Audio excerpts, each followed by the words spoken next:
Assalamualaikum warahmatullahi wabarakatuh.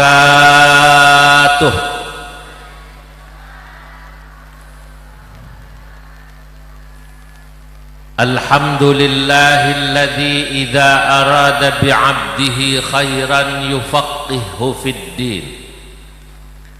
Wassalatu wassalam ala man ikhtassat wa tamayyazat ummatuhu bitasalsulil isnad ila yaumiddin. Sayyidina wa habibina wa syafi'ina wa maulana Muhammadin wa ala alihi wa ashabihi alladhina tasalsala minhum wa ilaihim tafaqquhul ulama min hin ila hin. Amma ba'du, hadratal muhtaramin, para alim ulama, para masyayikh, wabil khusus Kiai Haji Maki Nasir, Ketua Tanfidiyah PCNU Bangkalan, Kabupaten Bangkalan, dan juga Ketua Majelis Ulama Indonesia Bangkalan, Ibu Nyai Khuzaimah, Gus Sayub, Gus As'ad, beserta putra putri dari Al-Maghfurlah Kiai Haji Ilyas. Yang saya muliakan pastinya dan sama-sama kita hormati Bapak PLT Bupati Bangkalan, Bapak Haji Mughni, yang dari namanya insya Allah beliau kaya, karena Mughni itu kaya. Dewan Guru Pesantren Miftahul Ulum, wali santri, santri-santri Miftahul Ulum, hadirin hadirat termasuk alumni yang hadir, insya Allah semuanya dicatat dalam deretan ahli surganya Allah. Amin. Pagi hari ini alhamdulillah saya dapat silaturahim di pesantren Miftahul Ulum dalam rangka wisuda purna santri siswa-siswi Miftahul Ulum tingkat SD, SMP, dan SMA. Masya Allah, dunia ini seperti sebuah bola yang kecil saja. Kemarin pagi saya jam 10 persis baru sampai di rumah setelah keliling dari Uzbekistan dan Azerbaijan. Uzbekistan saya ziarah ke makamnya Imam Bukhari di Samarkand, dan juga ziarah ke Syekh Muhammad Bahauddin An-Naqsyabandi di Bukhara, dan ziarah ke Imam Al-Maturidi di Samarkand, dan juga ziarah ke Imam Abu Isa At-Tirmidzi sahibus Sunan Tirmidzi di Tirmidzi. Lalu sesudah itu ke Azerbaijan, melihat di mana dulu ada seorang ulama di sana bernama Syekh Abdul Hamid Ad-Daghistani. Syekh Abdul Hamid Ad-Daghistani ini yang memberi hasiah kitab Tuhfatul Muhtajnya Imam Ibnu Hajar Al-Haytami, gurunya dari buyut kami Syekh Nawawi Al-Bantani, itu Syekh Abdul Hamid. Di sana juga ada seorang sufi bernama Syekh Abu Yusuf Al-Bakui. Baru dari Azerbaijan keliling sampai tadi kemarin siang, langsung terbang ke negara yang baru namanya negara Madura. Luar biasa ini. Di sini alhamdulillah saya silaturahim kali kedua di Pondok Miftahul Ulum ini di Bangkalan. Hanya dulu saya di sini mampir setelah mengisi pengajian di Sereseh, Kecamatan Sereseh. Mungkin ada warga Sereseh yang hadir, ada di sini ya. Maka kepada Bu Nyai alhamdulillah saya bisa membayar hutang saya, karena beliau ingin berkali-kali tidak ketemu waktunya, hari ini bisa ketemu waktunya hadir silaturahim ke sini. Karena apa? Dalam rangka nyambung silaturahim. Dulu guru saya namanya Kiai Haji Abdullah Salam, itu sanad Al-Qur'annya dari Kiai Muhammad Said. Kiai Muhammad Said ini ya buyutnya Gus Ayyub ya. Kakek apa buyut itu? Buyutnya Gus Ayyub. Saudara-saudara, Bapak Ibu yang dimuliakan Allah, tadi kita sama-sama mendengarkan sambutan baik daripada panitia, daripada kepala sekolah, daripada Gus Ayyub dan juga Pak Bupati. Kita sama-sama bisa memahami bahwa memang intinya keberadaan pesantren dan pendidikan pesantren itu sangat penting. Karena penting itulah kemudian pemerintah dan DPR membuat undang-undang pesantren nomor 22 tahun 2019. Ini pesantren Bapak Ibu kemudian sudah diakui sebagai pendidikan formal di Indonesia yang diakui keberadaannya, termasuk bahkan pendidikan yang ada yang disebut di Ma'had Ali. Saya tidak tahu di Pondok Miftahul Ulum ini apa sudah ada Ma'had Alinya atau belum, Gus? Belum ya? Hah? Belum. Ma'had Ali walaupun itu pendidikannya kitab-kitab, itu sudah diakui sebagai pendidikan setara S1. Bulan Ramadan saya diundang ke Korea Selatan. Di Korea Selatan ketua NU-nya Kiai Maki atau PCI NU-nya itu namanya Gus Muhammad Habibi. Kalau mantu Bunyai Khuzaimah ini ketua PCI NU Amerika Kanada. Saya sudah sampai ke Kanada bertemu Gus Izul, mantu daripada Bunyai Khuzaimah. Nah, kemarin saya ke Korea itu, sampai Korea ketuanya NU itu dari Malang, alumni Ploso, lalu Ma'had Alinya di Sukorejo Situbondo, S2-nya UGM, S3-nya Korea Selatan. Baca kitabnya hebat, tapi pengetahuan ilmu sosialnya hebat, karena di UGM S2-nya dia mengambil ilmu sosial, dan begitu juga di Korea Selatannya ilmu sosial. Jadi lengkap ini pesantren. Dulu Pak Bupati, Bapak Ibu, pesantren itu orang taunya hanya lembaga pendidikan yang urusannya agama saja. Tidak bisa jadi bupati, tidak bisa jadi birokrasi, tidak bisa jadi dosen.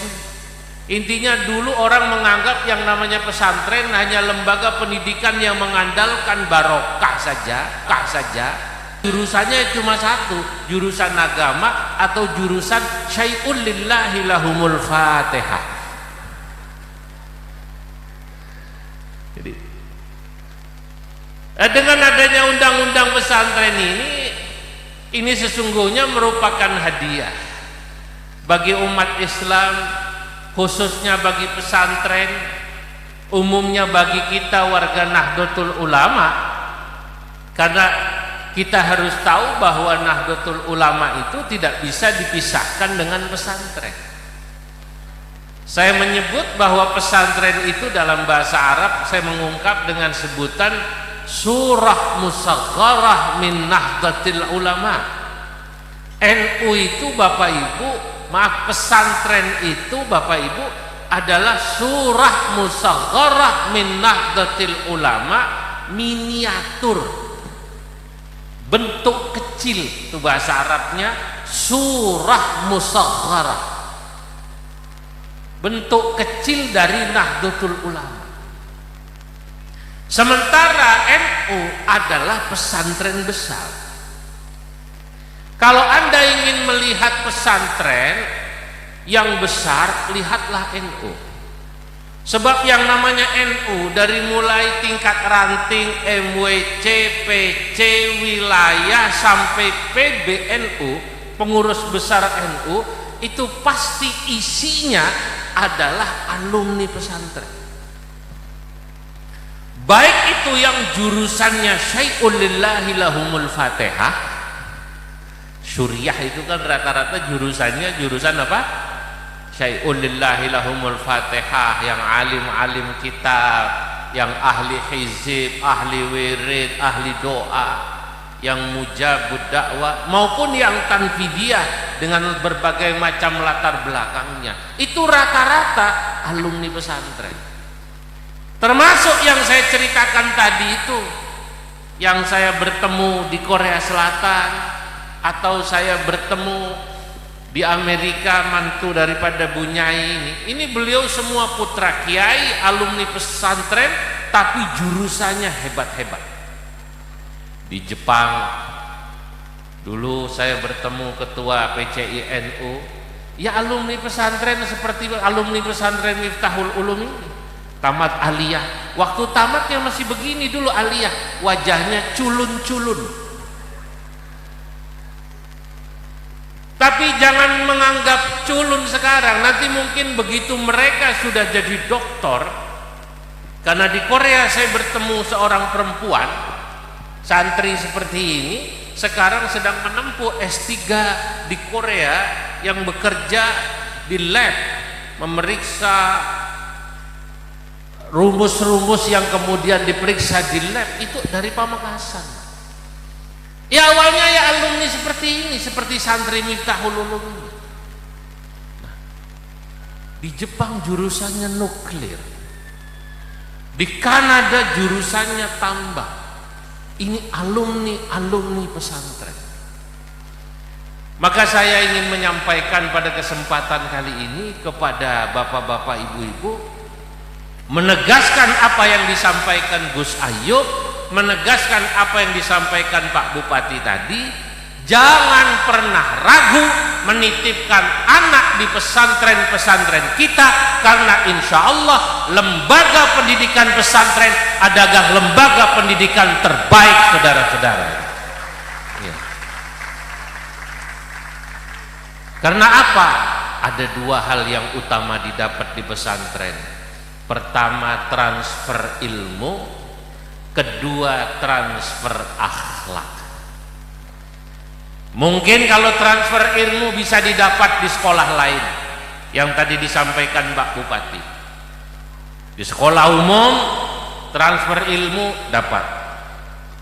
Transfer akhlak, saya tidak mengatakan di sekolah umum tidak ada transfer akhlak, saya yakin di sana juga ada, tapi saya yakin transfer akhlak, didikan akhlak di pesantren insya Allah jauh lebih baik daripada transfer akhlak di lembaga pendidikan yang lain, saudara.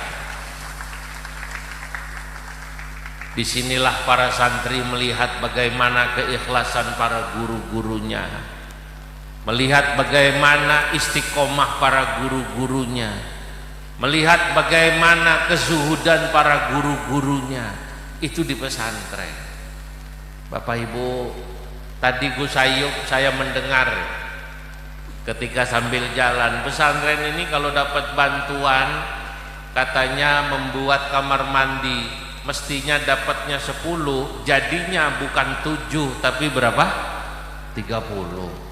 Kenapa? Karena memang sejak dulu yang namanya pesantren itu salah satu sifatnya mandiri. Dan kiainya, para gurunya ikhlas, pasti akan nambahi.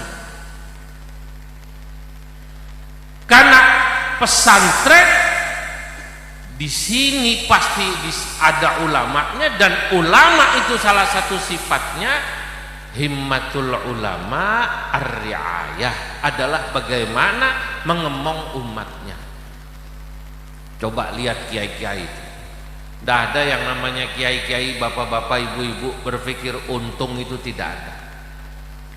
Jadi kalau bapak ibu melihat misalnya ada kiai kemudian belakangan diberi oleh Allah Subhanahu wa ta'ala keberkahan, rizkinya nambah, rumahnya lumayan cukup bagus, atau kemudian punya sesuatu, itu bukan tujuan utama. Lihatlah bagaimana Al-Maghfurlah Kiai Ilyas pendiri Miftahul Ulum ini 30 tahun lalu membabat alas untuk membangun Miftahul Ulum. Lihatlah bagaimana dulu. Karena saya tahu persis kiai saya. Sampai anak-anaknya itu tak diberi warisan. Karena yang dipikirin pondok.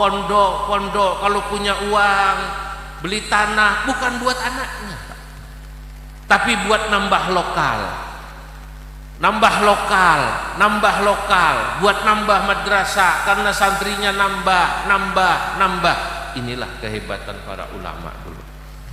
Nah, makanya hadirin, ini salah satu kekayaan yang saya ingin ceritakan di sini, Pak Bupati. Dari apa yang saya lihat di berbagai tempat dan negara, karena saya tadi baru cerita dari Uzbek dan Azerbaijan, saya ingin mengajak Bapak Ibu bersyukur jadi penduduk Indonesia. Kenapa? Uzbek itu dulu dalam sejarah terkenal dengan sebutan Biladi ma wara'an nahr, negara Transaksonia. Ma wara'an nahr itu sebutan, jangan diartikan tekstual di belakang sungai. Ma wara'an nahr, biladu ma wara'an nahr, negeri di belakang sungai. Itu dia posisinya ada di belakang sungai Jaihan dan Saihan. Apa namanya? Jaihan dan Saihan. Sungai ini oleh Nabi Muhammad sallallahu alaihi wasallam disebut dalam hadis Arba'un min anharil jannah, kalau tidak salah ada 4 sungai yang itu airnya awalnya dari surga.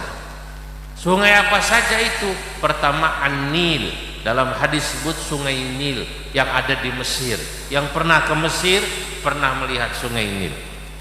Yang kedua namanya Al-Furat, sungai Furat atau Efrat, adanya di Irak. Lah yang ketiga keempat adanya di Uzbekistan, namanya Saihan Jaihan. Kadang-kadang dibaca Saihon Jaihon karena lisan orang Uzbek, lisan orang Iran kalau bilang A itu O. Allah. Nah, Saihan Jaihan ini negara yang melahirkan banyak ulama hebat. Yang tadi saya sebut hanya sebagian. Imam Bukhari, Imam Muslim, ya, Imam Tirmidzi, Imam Ibnu Majah, Imam Nasai, semua orang sini, orang dari biladi ma wara'an nahr. Tapi seiring zaman, Masya Allah, mereka hanya bisa bercerita dulu Imam Bukhari lahir di sini, Imam Tirmidzi lahir di sini, orang alim yang namanya Imam Maturidi lahir di sini. Tapi sekarang orang-orang Uzbek, orang-orang Turkmenistan, orang-orang biladi ma wara'an nahr, Anda pasti akan menangis melihatnya dibandingkan anak-anak santri Miftahul Ulum, anak-anak santri di Bangkalan yang kata Pak Bupati tadi jumlah santrinya ada 1000. Kenapa? Di sana cari anak muda yang bisa hafal Quran semacam ini sulit.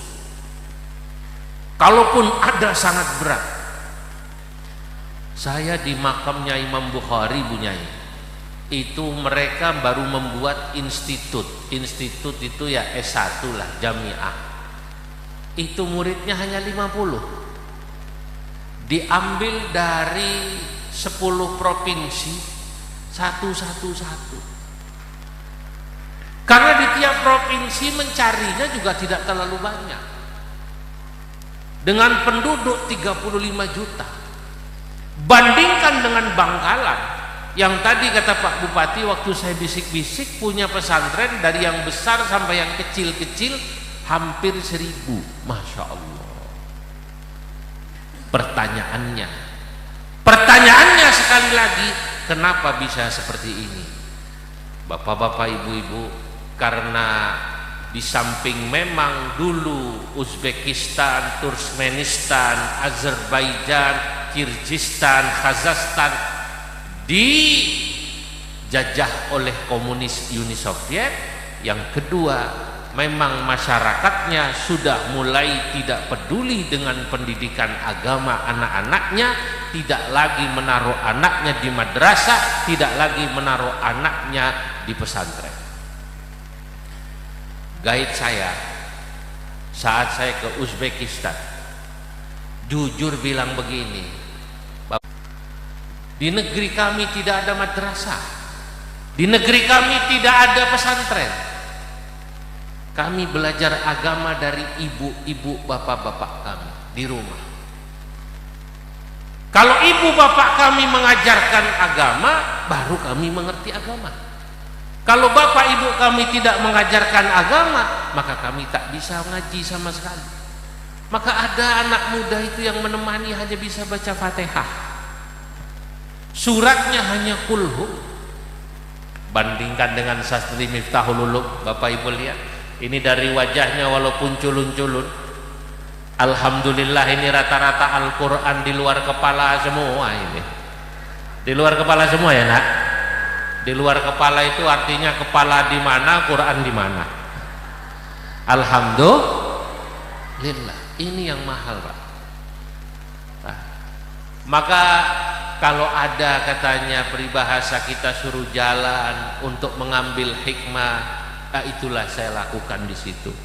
Kita sebagai orang Indonesia harus bersyukur sekali lagi dengan keberadaan pesantren. Terutama yang harus bersyukur adalah bapak-bapak ibu-ibu ini. Karena sesungguhnya kewajiban mendidik anak itu adalah ada pada orang tua, bukan pada guru-guru di pesantren. Ini kalau istilah pekerjaan Pak Bupati, ini sesungguhnya kewajiban itu pekerjaannya disubkan ke pesantren. Mestinya yang wajib mendidik anak orang tua apa guru di pesantren? Saya mau tanya, orang tua apa guru? Orang tua Pak. Tapi orang tuanya sibuk mencari uang, jadi nelayan, jadi usahawan, bertani, tidak bisa langsung mengawasi anaknya belajar 24 jam. Sebab kalau di rumah mungkin belajar agamanya ya terbatas, nanti main lagi, anaknya main lagi, dititipkan sama Bu Nyai, dititipkan sama Kiai Ayo. Lah kemudian disinilah anak bapak ibu dididik. Jadi sudah sepantasnya kita sebagai orang tua berterima kasih, bersyukur ya kepada para guru di pesantren Bu Nyai Ibu, kemudian belajar agama.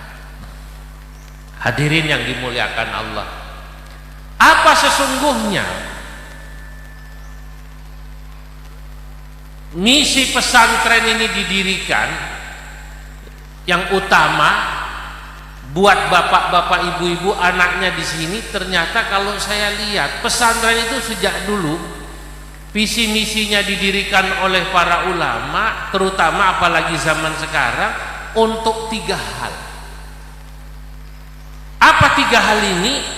Pertama, saya menyebutnya anak-anak bapak-bapak ibu-ibu itu di pesantren dididik untuk menjadi al-mutafaqqihina fid-din.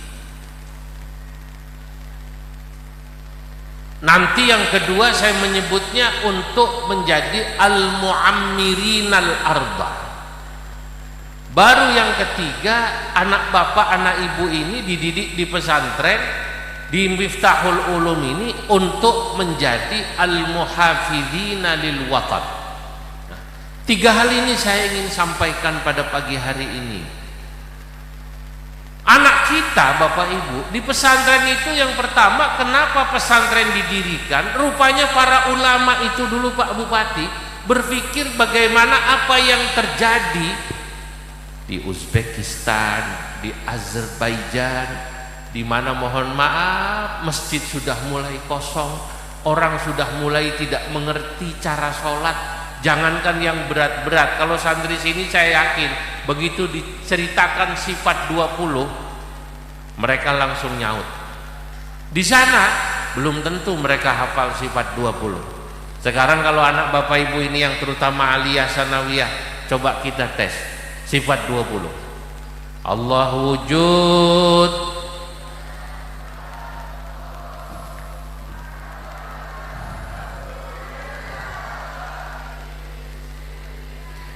qiyamuhu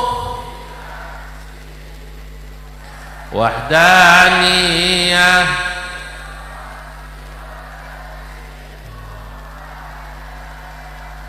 sama' qadiran aliman hayyan sami'an basiran. Ini contoh, anak kita sudah hafal sifat 20 yang diajarkan Imam Abu Hasan Al-Asy'ari, Imam Abu Mansur Al-Maturidi. Yang orang Uzbek hanya bisa cerita Imam Al-Maturidi makamnya disamarkan, ini loh makamnya. Tapi mereka suruh menghafal sifat 20, tidak bisa.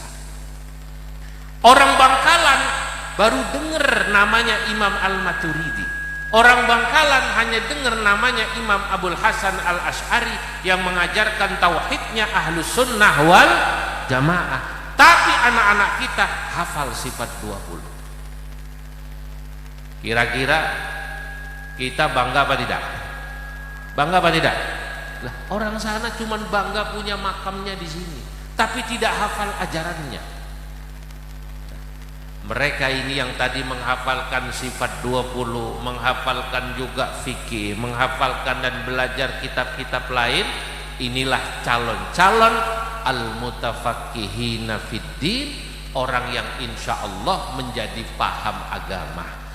Itu dalam bahasa lain, pesantren Bapak Ibu didirikan dalam rangka i'dadul mutafaqqihina fiddin, mempersiapkan calon-calon kader-kader. Kader itu sekarang sudah menjadi bahasa Arab, Ramaki. Bahasa Arab sekarang jadi kader, jamaknya kawadir. I'dadu kawadiril mutafaqqihina fiddin. Kader jam'uhu kawadir. Ya, itu udah jadi mu'arrab ya. Namanya ta'ribul ajamiyah dalam bahasa Arab, bagaimana menyerap bahasa ajam menjadi bahasa Arab. Nah, pesantren ini sudah mengkader ahli-ahli agama dengan sanad yang jelas. Nah, kenapa sanad yang jelas? Nah, karena sama-sama di pesantren. Betul, kita harus menaruh anak kita di pesantren, tapi harus memilih pesantren. Tidak sembarangan, Pak Bupati. Loh, sebab nanti ada juga orang menitipkan anak di pesantren, ternyata sanad kiai dari pesantren yang dititipkan anaknya tidak nyambung pada Syekhona Khalil, tidak nyambung pada Syekh Nawawi Al-Bantani, tidak nyambung pada Syekh Abdul Hamid Ad-Dagestani, Syekh Imam Al-Bajuri, tapi nyambungnya kepada madhab lain, madhab Wahabi, madhab Salafi, yang tidak mau menghafalkan sifat 20 itu, yang kemudian mungkin kecintaannya pada tanah air tidak seperti kita orang-orang NU yang diajarkan cinta pada agama dan cinta pada tanah air dalam satu tarikan nafas. Nah, inilah bedanya NU sama yang lain. Nah, maka di setiap tempat acara pesantren saya harus mengatakan kepada masyarakat wali santri, kalau bapak-bapak, ibu-ibu panjenengan mau titip anak di pesantren, coba cek kiainya siapa, alumni mana, sanadnya kemana. Sebab tadi saya dalam mukaddimah saya katakan, alladzina ikhtassat wa tamayyazat ummatuhu bitasalsulil isnad ila yaumiddin. Salah satu di antara kelebihan umat Nabi Muhammad itu, umat Nabi Muhammad sesungguhnya dikasih kelebihan umatnya itu tasalsul, nyambung sanadnya sampai hari kiamat kepada siapa? Kepada Nabi Muhammad sallallahu alaihi wasallam. Nah, kalau pesantren ini Fathul Miftahul Ulum, saya jamin ini sanadnya nyambung kepada Nabi Muhammad sallallahu alaihi wasallam dengan sanad Ahlus Sunnah wal Jamaah. Maka sudah tidak salah alias benar Bapak Ibu menitipkan anaknya di pesantren ini. Nah, sekarang paham Ahlus Sunnah wal Jamaah di Indonesia, khususnya di Madura, itu dibawa oleh ulama Bangkalan yang sangat masyhur. Syekhona Khalil. Ulama kebanggaan Madura ya Syekhona Khalil. Saya sebut ini ulama luar biasa Syekhona Khalil. Buyutnya Ramaki. Beliau di tanah Jawa dan Madura sebelum berangkat ke Mekah itu mondoknya lebih dari 10 tahun. Kemudian sampai Mekah, kebetulan ngaji dengan buyut kami Syekh Nawawi Al-Bantani. Di Mekah itu Syekhona Khalil mulazamah dengan Syekh Nawawi ngaji 20 tahun, Pak. Jadi kalau anak bapak ibu baru SMP tamat sanawiyah di Miftahul Ulum pulang, kok pengen jadi alim itu jauh. Makanya bener kata Gus Hayub, kalau mau jadi alim ya nyambung dari ibtida, nyambung kemudian SMP atau sanawiyah, nyambung SMA atau aliyah. Kalau kemudian mau di perguruan tinggi ya nyambung baru alim. Karena yang namanya alim butuh yang namanya watuli zamani. Harus belajarnya lama. Dulu anak-anak ini bapak ibu di pesantren belajar alala tanalul ilmi. Saya tidak tahu di sini diajarkan apa tidak syair. Alala tanalul il bisittatin ka'an majmu'iha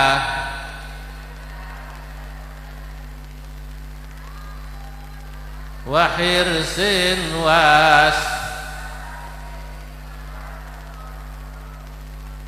wa irsyadi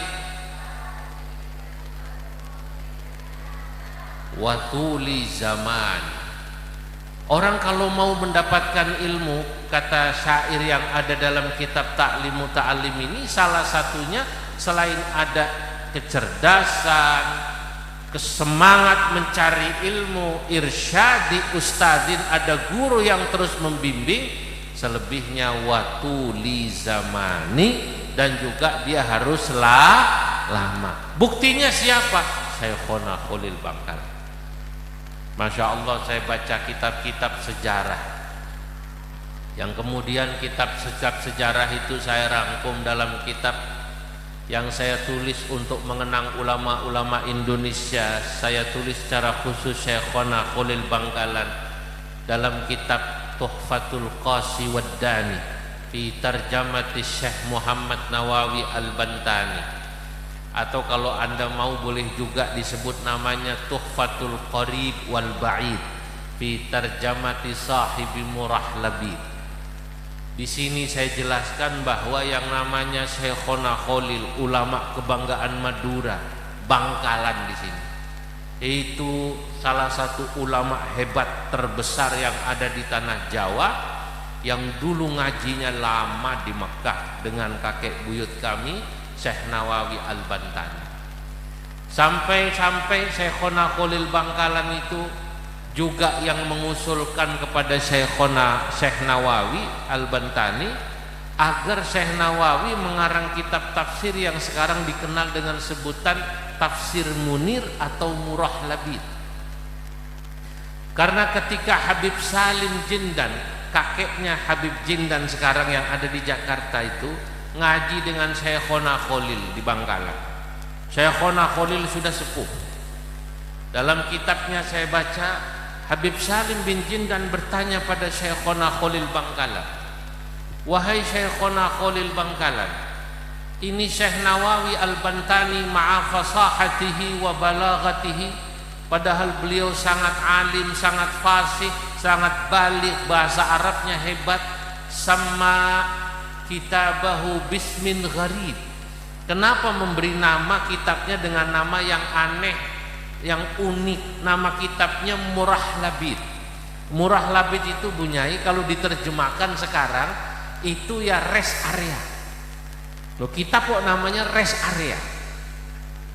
Murah Labid itu artinya tempat istirahatnya musafir ketika sedang naik onta, naik kuda di sebuah tempat, kudanya makan rumput, yang naik kuda dan ontanya duduk ngopi ngeteh sambil istirahat. Itu nama tempat itu kalau bahasa Arab disebut apa tadi? murah labid. Kalau bahasa sekarangnya rest area. Maka Habib Salim Jindan Muskil bertanya pada Syekhona Khalil, ini ada ulama besar kok ngasih nama kitabnya rest area. Dijawab oleh Syekhona Khalil. Syekhona Khalil Bangkalan mengatakan, saya sejujurnya yang mengusulkan kepada guru saya Al-Alim Az-Zahid Al-Wali, pada guru saya yang zuhud, yang alim, yang wali, Syekh Nawawi Al-Bantani. Sesudah beliau mengarang banyak kitab, kok saya lihat Syekh Nawawi belum mengarang kitab tafsir. Kata Syekhona Khalil Bangkalan, saya mengusulkan agar beliau menulis kitab tafsir. Maka beliau mau mengerjakan menulis kitab tafsir, dan kitab tafsirnya awalnya diberi nama Tafsirul Qiran. Al-Qiran bikasril qaf, Tafsirul Qiran bihalli af'al fadil Qur'an. Al-Qiran bihalli al-fadil Qur'an. Awalnya nama kitabnya itu. Baru belakangan ketika dibawa ke percetakan dan mau dicetak jadi kitab, diberi nama Murah Labid atau Tafsir Munir. Tapi Murah Labid ini tidak sembarang nama. Kata Syekhona Khalil Bangkalan, Murah Labid itu sesungguhnya menjelaskan tentang tanggal, bulan, tahun, hari selesainya kitab itu ditulis. Misalnya hari Selasa, tanggal 29 Dzulqa'dah, misalnya ini misalnya. Kemudian tahun 1100 atau 200 Hijriah, bulannya bulan apa? Itu persis. Itu dalam hitungan abajadun hawazun hatoyakun lamanun sa'afasun korosun takahodun dodogun. Begitu kemudian diurut, jadilah nama Murah Labid. Maka namanya jadi rest area. Tapi juga punya makna. Ini kitab seakan-akan menjadi peristirahatan orang-orang untuk mencari ilmu. Ketika membaca kitab ini, mereka seperti dalam rest area, tempat yang nikmat, membacanya dengan santai dan istirahat. Masya Allah. Dari mana ini? Kita dapat dari Syekhona Khalil Bangkalan. Syekhona Khalil dari Syekh Nawawi. Lalu ulama Jawa, Madura, Indonesia lewat Ki Hasyim Asy'ari dan lain-lain, semuanya mengambil sanad keilmuan Ahlus Sunnah wal Jamaah dari ulama Madura yang ada di kota Bangkalan yang kita banggakan, yang bernama Syekhona Khalil Bangkalan, kakek buyut daripada Ki Haji Makki Nasir. Jadi kalau beliau sekarang ini Pak Bupati jadi ketua umum MUI, jadi ketua PCNU, sudah semestinya karena balungannya balungan besar, cucu daripada Syekhona Khalil. Beri tepuk tangan buat beliau. Nah iya, cuman jadi keturunan orang besar ini berat ya Ramaki, berat. Kalau saya disebut-sebut ini berat, keturunannya Syekh Nawawi berat. Sebab apa? Ya karena jujur saja ilmu kami dibanding ilmunya Syekh Nawawi bainas samai wassumuri,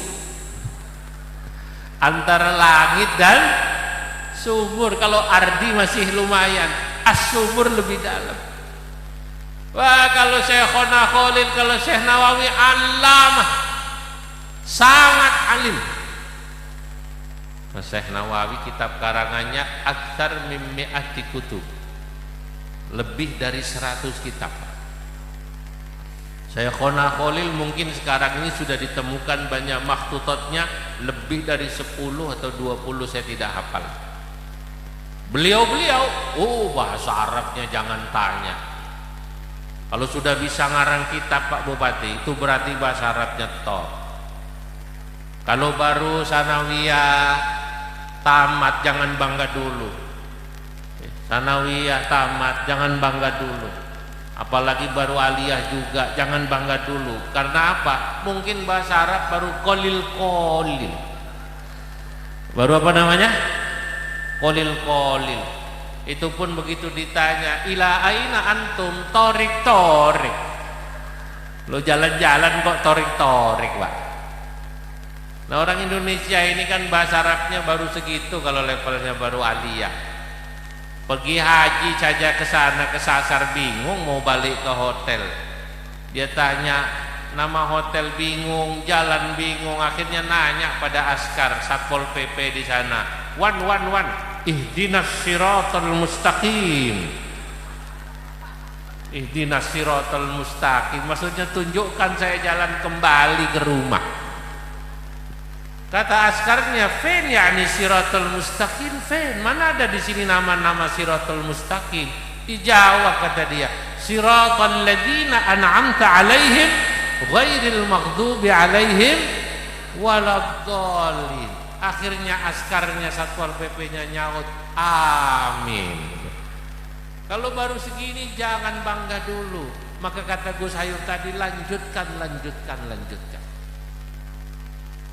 Saya akan bangga nanti kalau ada salah satu alumni Miftahul Ulum sudah jadi doktor, alumni Al-Azhar, alumni Maroko. PBNU terus membuka kerjasama. Baru kemarin tes Maroko, ya. Kemarin saya dari Azerbaijan, dari beberapa negara termasuk Uzbek sedang mencoba menjajaki strategi apa tidak kalau ada kerjasama mengirim santri-santri Indonesia ke sana. Nah, kenapa? Ya karena kita butuh. Di mana ada satu negara punya spesialisasi ilmu khusus seperti di Samarkand sana, di tempat makamnya Imam Bukhari. Kalau memang nanti kita anggap strategis, kita bisa kirim santri NU ke sana untuk khusus belajar ilmu hadis, karena langsung ngaji hadisnya di samping kuburannya, makbarahnya Imam Al-Bukhari. Lah inilah yang disebut al-mutafaqqihina fiddin. Sampai sekarang di Indonesia, Bapak Ibu, saya harus katakan pada semua yang hadir, saya belum menemukan lembaga pendidikan yang lebih baik dari pesantren dalam hal mencetak kader-kader atau kawadirul mutafaqqihina fiddin, orang yang paham agama lebih baik dari pesantren. Saya belum menemukan. Dan inilah salah satu keunggulan NU dibanding Muhammadiyah. Saya mau cerita, tapi tolong ini rahasia, jangan ngomong-ngomong, Pak. Teman saya Muhammadiyah punya ini, namanya Dr. Imam Ad-Daruqutni, Muhammadiyah. Pergi bareng saya ke Afghanistan tahun lalu, bulan Juni seperti ini. Tapi yang bersangkutan orang Blitar, apa orang Tulungagung saya lupa, kakeknya NU sebenarnya. Saya itu kakek NU ya. Cuman di NU itu kan saingannya berat, putra Kiai Gus-Gus, Lora itu. Maka saya nggak bisa jadi ketua PC. Makanya banyak yang pindah ke Muhammadiyah. Jadi sebenarnya Muhammadiyah itu banyak kader NU. Maka di sini yang MWC yang kelihatannya susah untuk mengalahkan Ramaki, coba pindah ke Muhammadiyah. Mungkin nanti jadi ketua Muhammadiyah. Kalau di Bangkalan sampai nyalon, berat, lawannya siapa? Ramaki. Pindah Muhammadiyah, jadi mungkin ketua Muhammadiyah. Nah, teman saya bilang begini, orang itu katanya sering membanggakan Muhammadiyah, punya rumah sakit, punya kampus-kampus besar seperti UMN, UMJ, UMS, UMJ, Universitas Muhammadiyah, Jogja, Malang, Solo, Jakarta, Surabaya. Tapi sejujurnya saya sebagai orang Muhammadiyah merasa ini sama NU. Kenapa? Kata saya. Lah begini, Muhammadiyah NU itu kan sesungguhnya organisasi sosial kemasyarakatan yang dasar utamanya adalah keagamaan, di mana unsur agama mestinya harus unggul. Lah sekarang kalau cuman bikin universitas, bikin rumah sakit, sebanyak orang yang bisa. Asal orang kaya punya modal. Itu saya tahu sendiri, ketua bendahara NU di Pekalongan itu, Kiai Maki, ada namanya, ya Allah tadi kasih lupa saya. Itu bendahara NU Kabupaten Pekalongan bikin rumah sakit. Rumah sakit itu dibangun sendiri punya 300 miliar duit sendiri. Kalau cuman bikin rumah sakit, bikin kampus, asal punya duit, panggil orang yang bisa manajemen hebat, jadi itu rumah sakit, jadi itu kampus. Tapi mencetak kader ulama tidak semudah itu. Anda punya duit, kita punya duit, bikin pondok pesantren, belum tentu kemudian santrinya bisa alim-alim, pinter-pinter seperti santri-santri Miftahul Ulum, saudara-saudara. Nah ini bedanya. Kenapa? Karena satu yang tidak dimiliki. Pesantren itu dasarnya bukan duit. Pesantren dasarnya ilmu dan sanad keilmuan yang jelas serta keikhlasan kiai. Nah, di NU kata teman saya kagum. Itu coba lihat di MUI, tanya itu Ramaki, itu yang alim-alim NU semua Pak. Yang alim-alim NU semua. Yang ahli usul fikih mayoritas NU. Nah, inilah kelebihan kita. Makanya pesantren di Indonesia sekarang jumlahnya ada 40.000 Pak Bupati. Tadi katanya hampir 1.000 di Bangkalan. Sekarang saya mau ceritakan di Indonesia ada berapa? Totalnya 40.000. Dari 40.000 pesantren yang di bawah Nahdlatul Ulama sekitar 3.500. Di bawah RMI. Itu artinya lebih dari 90 pesantren di Indonesia itu di bawah Nahdlatul Ulama. Itu pun 35.000 yang tercatat di kantor Kementerian Agama baru tercatat. Karena ternyata masih banyak pesantren-pesantren Indonesia ini dimiliki kiai-kiai NU yang tidak tercatat. Tidak tercatat itu alasannya insya Allah ada dua kalau saya tidak salah. Pertama, karena keikhlasan kiainya tidak mau dicatat. Sudah tidak usah dicatat, biar saya membangun sendiri, tidak perlu dapat bantuan dari pemerintah. Karena kalau dicatat biasanya dapat bantuan, kan gitu tujuannya.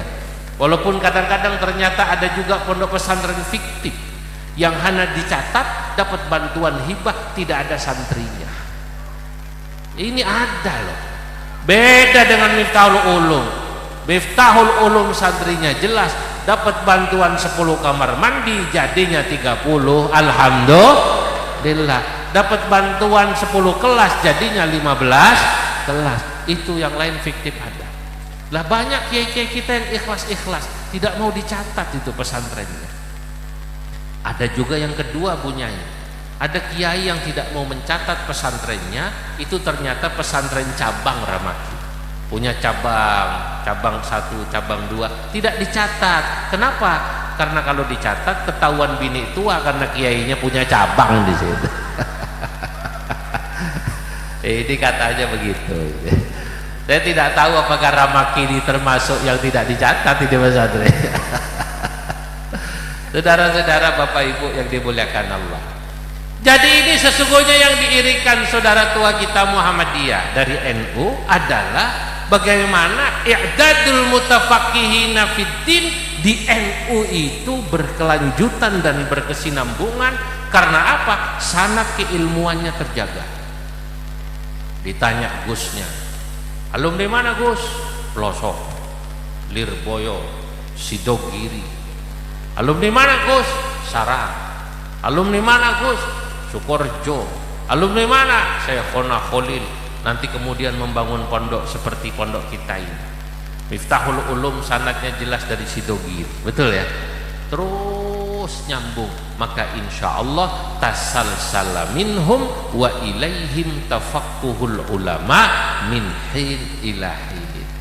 Sama seperti nyambung sanadnya antara Syekh Nawawi dengan siapa namanya, Syekhona Khalil Bangkalan dan juga Syekh Hasyim Asy'ari.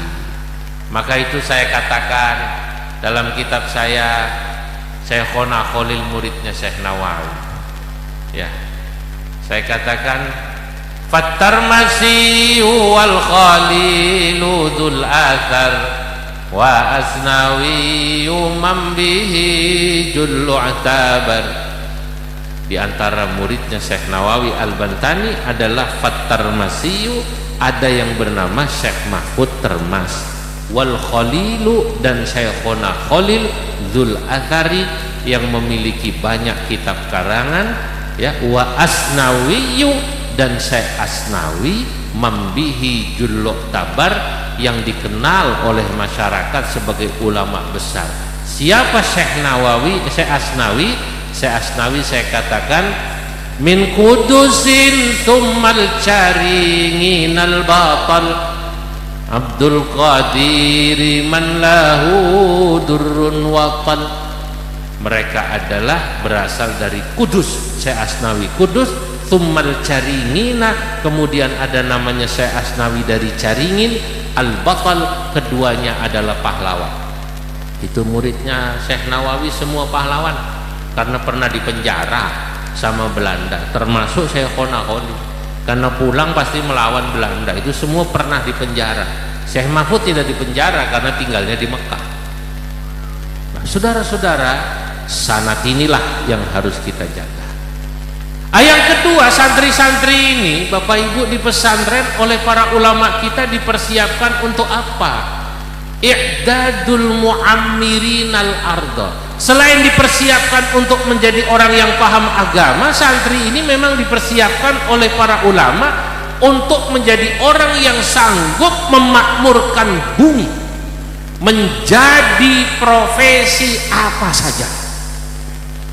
Maka tadi saya katakan di awal, saya sudah sebut, jangan Bapak Ibu berpikir nanti kalau anak saya di pesantren makan apa kalau sudah tamat di pesantren. Loh, Bapak Ibu, anak Bapak Ibu ini tidak harus jadi kiai semua.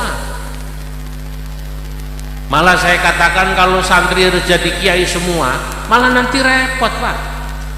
Betul apa tidak? Terlalu banyak yang mimpin tahlil. Kalau kiai semua itu, nanti bangunan masjid, bangunan pesantren tidak akan cepat jadi. Karena kalau kiai semua yang rapat dalam pembangunan pesantren dan masjid, nanti yang dikeluarkan bukan duit, tapi nas-nas dan ibarat kitab kayak Bahsul Masail. Santri itu dipersiapkan untuk mampu memakmurkan bumi. Maka sering saya katakan dalam ceramah saya, kalau ada orang berpikir semua orang harus hafal dalil agama, itu keliru. Yang wajib hafal dalil agama hanyalah orang-orang yang memang punya kecenderungan untuk menjadi alim faqih usuli. Karena tidak semua orang itu bisa menjadi faqih usuli. Sekedar ngerti tidak salah. Wong kayak saya tahu ini yang hadir di sini yang dulu pernah makan bangku madrasah, kalau ditanya sebutkan hadis Arba'in Nawawi, itu pasti sudah tidak hafal. Paling-paling cuman hadis pertama, itu pun bagian awal saja. Hadis innamal a'malu, lah paling hanya sampai situ. Suruh melanjutkan pun mungkin sudah tidak bisa sebagian. Lanjutannya bagaimana? Man kanat hijratuhu ilallahi wa rasulihi fa hijratuhu ilallahi wa rasulihi. Betul apa tidak?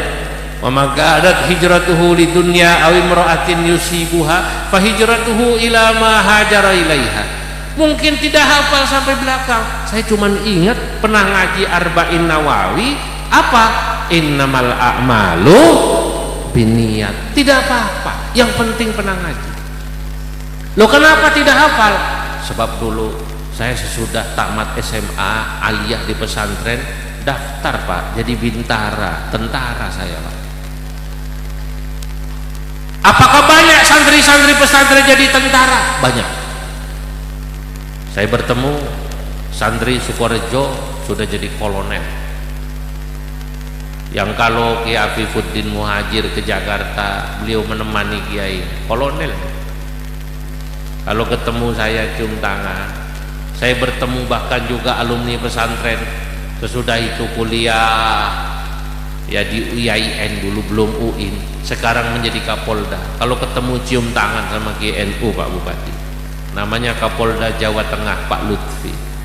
Saya biar bagaimana santri ya, anak buah saya Sepolda Jawa Tengah ketemu saya, siap komandan, siap komandan. Tapi saya kalau ketemu Kiai saya cium tangan. Sebab saya bisa ngaji Quran, saya bisa belajar agama dari kiai-kiai di madrasah, dari kiai-kiai di pesantren, termasuk pesantren Miftahul Ulum dulu, saudara. Nah, inilah yang disebut i'dadul mu'ammirinal arda. Pesantren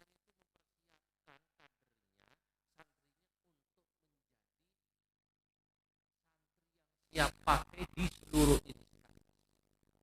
Ya, termasuk jadi bupati, termasuk jadi anggota dewan, termasuk jadi pengusaha.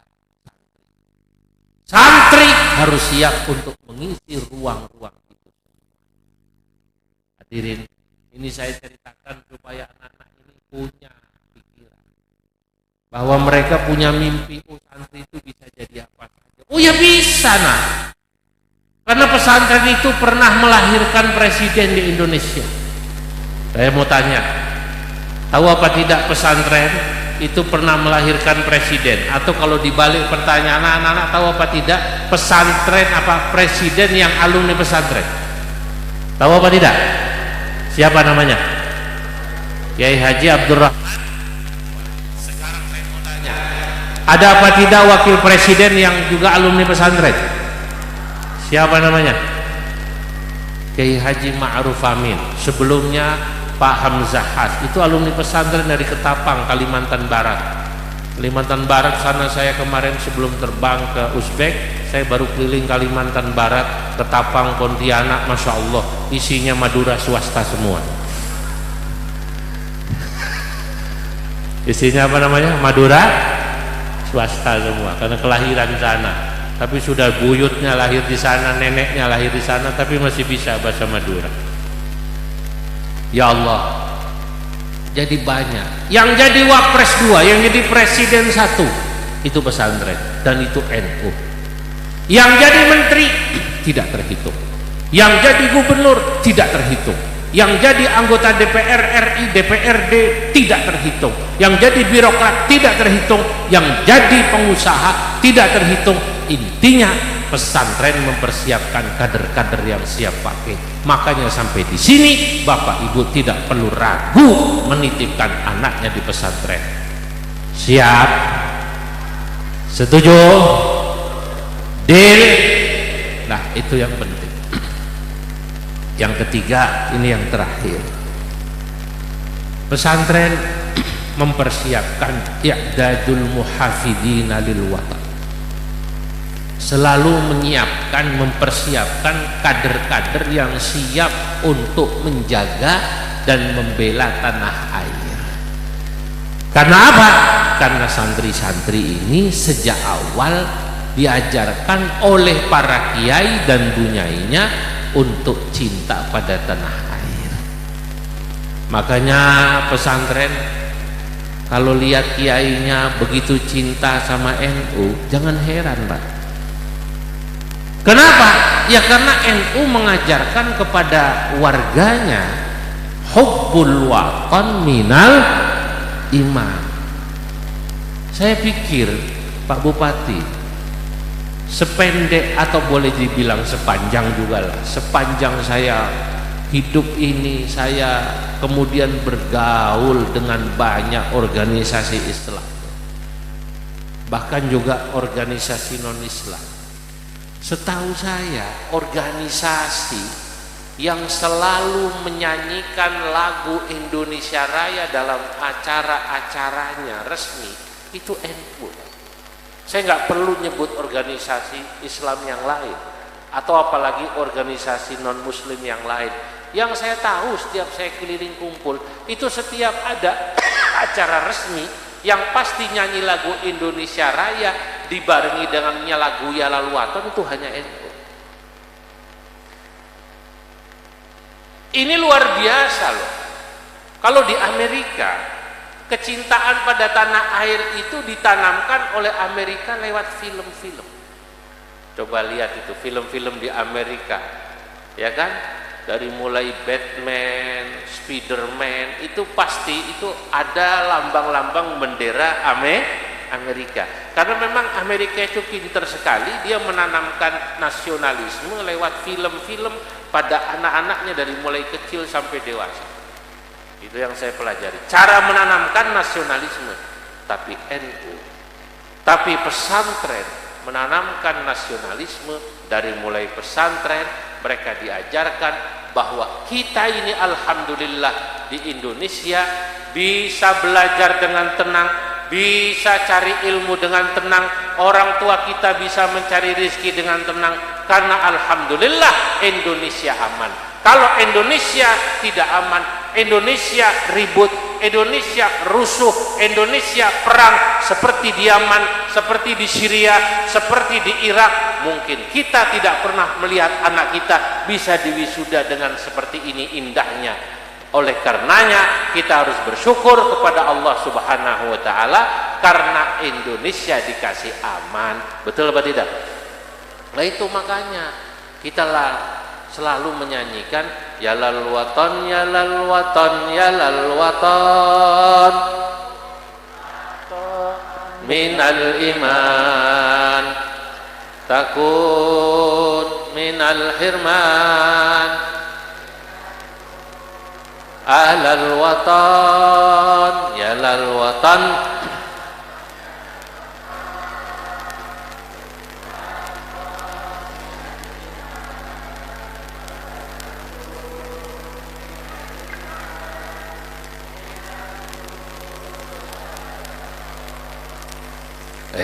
Indonesia antaun kullu mayyatika yauman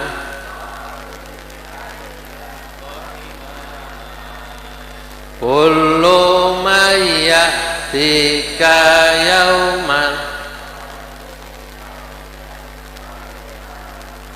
Pak Bupati, kalau anak-anak ini dari kecil sudah diajarkan Ya Lal Waton, itu artinya mereka diajarkan cinta pada tanah air.